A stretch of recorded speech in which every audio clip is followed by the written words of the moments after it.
नाज़रीन, एक घोड़े और गधे में बहस हो गई। गधा ये कह रहा था कि कौवे का रंग सफ़ेद है, जबकि घोड़ा बज़िद था कि नहीं नहीं, कौवा तो स्याह रंग का होता है, काला होता है। अब गधा और घोड़ा जब उनकी बहस शदीद हुई तो उन्होंने कहा कि चलें जी, फैसले के लिए बादशाह सलामत यानी कि शेर के पास चलते हैं। अब जब वो बादशाह सलामत के पास पहुंचे और दोनों ने अपना मसला बयान किया और बादशाह सलामत ने जब दोनों का मसला सुना तो अपने वज़ीर से कहा, उसको हुक्म दिया कि घोड़े को 20 छितर मारे जाएं। अब वो जो घोड़ा था बेचारा बड़ा परेशान हुआ। उसने कहा, बादशाह सलामत, मसला तो आपने हमारा सुन लिया और आप भी ये जानते हैं कि कौवे का रंग तो काला होता है, स्याह होता है, तो फिर आपने मुझे छितर मारने का हुक्म क्यों दिया? बादशाह सलामत ने कहा, देखो, तुम घोड़े हो के इस गधे के साथ बहस किए जा रहे हो। मैंने तुम्हें छितर इसलिए नहीं मारे कि तुम गलत हो, बल्कि मैंने तुम्हें इसलिए छितर मारे हैं कि तुम बहस एक गलत जगह पे कर रहे हो। नाज़रीन, पाकिस्तान की सूरत हाल भी सेम हो चुकी है। राना सनाउल्लाह साहब कहते हैं कि एहतजाज को शुरू होने से पहले इंटेलिजेंस बेस्ड ऑपरेशन के ज़रिए कुचल देना चाहिए। मियाँ नवाज शरीफ साहब काफ़ी परेशान है लंदन में। ख्वाजा आसिफ साहब के साथ कल क्या हुआ, ये भी एक अंदरूनी कहानी है, एक बड़ी कहानी है। क्या हुआ वो भी हम आपको आज बताते हैं। मोहतरमा मरियम नवाज साहिबा के साथ भी वो भी परेशान है। वो क्यों परेशान है वो भी डिस्कस कर लेते हैं। हुआ कुछ यूँ कि कल ख्वाजा आसिफ साहब ट्रेन में लंदन में अपने मज़े ले रहे थे सैरो सियाहत के, कि वहाँ पे जो ओवरसीज़ पाकिस्तानी थे लंदन में मौजूद, उन्होंने ख्वाजा आसिफ साहब की खूब दुर्गत बनाई, बुरा भला कहा और इवन के यहाँ तक कहा कि उतर जाओ नीचे वरना यहाँ पे लोग छुरियाँ भी मार देते हैं।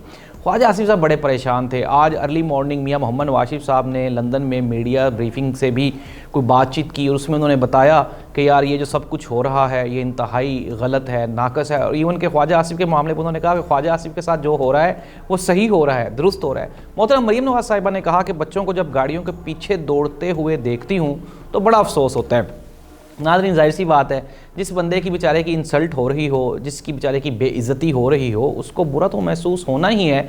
अब जाहिर सी बात है, किसी दोस्त ने मुझसे पूछा कि जी आपकी क्या राय है। मैंने कहा, देखें, जिस कौम के आपने 40 साल मार दिए हों, वो नौजवान जनरेशन जिनके हक़ की नौकरियाँ, जिनके हक़ की दौलत, जिनके हक़ की इज़्ज़त, जिनके हक़ की शोहरत आप खा गए हों, वो नौजवान नस्ल से आप क्या एक्सपेक्ट करेंगे कि वो आपको फूलों के हार पहनाएंगे? बिल्कुल भी नहीं।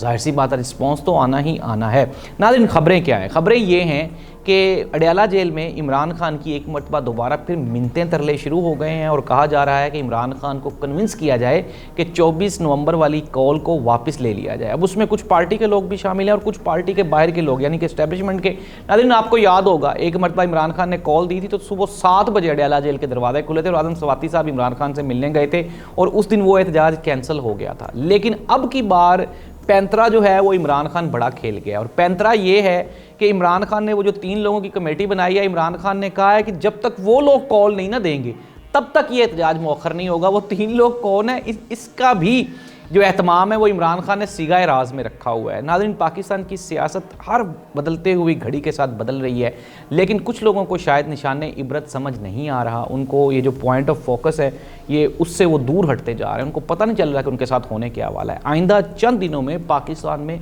बहुत बड़ी सियासी तब्दीलियाँ रोनमा होने वाली हैं और हुकूमत पाकिस्तान, आप देख लें उनकी बॉडी लैंग्वेज कितनी है, वो बेबस दिखाई दे रहे हैं। राना सनाउल्लाह साहब मिन्नतें तरले कर रहे हैं, यार इमरान खान को अल्लाह दा ना है, अल्लाह दा वास्ता है, वो हमसे बातचीत करे, वो एस्टेब्लिशमेंट के साथ बातचीत करता है, वो फौजियों के साथ बातचीत करना चाहता है। जाहिर सी बात है, जब आपके पास इख्तियारात ही नहीं है और आप ये खुल के कह चुके हैं जी इमरान खान को रिहा करने का और पकड़ने का, इमरान खान को जेल में रखने का या बाहर रखने का फ़ैसला हमने नहीं करना, बल्कि ये ऑर्डर कहीं और से आने हैं। नाज़रीन, प्रोग्राम को कंक्लूड करते हैं और मैं आपको बता दूं कि होने क्या जा रहा है। होने ये जा रहा है कि 24 नवंबर वाला एहतजाज वो किसी भी सूरत में मौखर नहीं होगा। अली अमीन गंडापुर ने आज ये फाइनल कॉल दे दी। उन्होंने कहा हमारी मुकम्मल तैयारी है, हम किसी भी सूरत में पीछे नहीं हटेंगे। नंबर 2, दूसरी बात, अलीमा खान ने कहा कि इस मरतबा इमरान खान ने जो कॉल दी है अब ये किसी भी सूरत में ये मौखर नहीं होगी। इमरान खान तक एक्सेस हासिल करने के जो आखिरी चांसेस हैं, जो आखिरी मौके हैं, उनको यूटिलाइज़ किया जा रहा है और कोशिश की जा रही है कि किसी न किसी तरह से इमरान खान को समझा लिया जाए, बुझा लिया जाए। लेकिन इमरान खान किसी भी तरह से अब की बार वो बातों में नहीं आने वाले। मुतालबात सेम है, सिंपल है और बड़े आसान है। इमरान खान ने कहा जी चोरीशुदा मैंडेट वापस किया जाए, उसके बाद 26वीं आईनी तरमीम को रोल बैक किया जाए और फिर उसके बाद जो हमारे जितने भी जो सियासी कैदी हैं जो कैद में हैं उनको रिहा किया जाए। तीनों के तीनों मुतालबे अगर देखे जाएँ आइनी और कानूनी तौर पे तो बिल्कुल दुरुस्त है। लेकिन अगर देखा जाए कि पाकिस्तान की सूरत हाल क्या है, फिर तो जाहिर सी बात है ना ही तो 26वीं यानी तरमीम रोल बैक हो सकती है। सुप्रीम कोर्ट ऑफ पाकिस्तान बिल्कुल बेबस है, उसके पास कोई इख्तियारात ही नहीं है, ना ही हुकूमत के पास कोई इख्तियारात हैं कि वो चोरीशुदा मैंडेट इमरान खान को वापस कर दे, क्योंकि अपने पाँव पे कौन कुल्हाड़ी मारता है और उनको नज़र आ रहा है कि इमरान खान तो इनको नहीं छोड़ेगा। फिर उसके बाद जो सबसे बड़ी जो डिमांड है वो है जो सियासी कैदी हैं उनकी रिहाई की, इस पे बात की जा सकती है। और जाहिर सी बात है आप भी ये जानते हैं कि जब 3 मुतालबात रखे जाएँ, अगर उनमें से 2 मान लिए जाएँ तो एहतजाज मौखर हो सकता है। और अब की बार इमरान खान ने जो प्रेशर डाला है वो बिल्कुल भी कंट्रोल नहीं होगा। अल्लाह इस मुल्क का हामी नासिर हो। अल्लाह हाफ़िज़।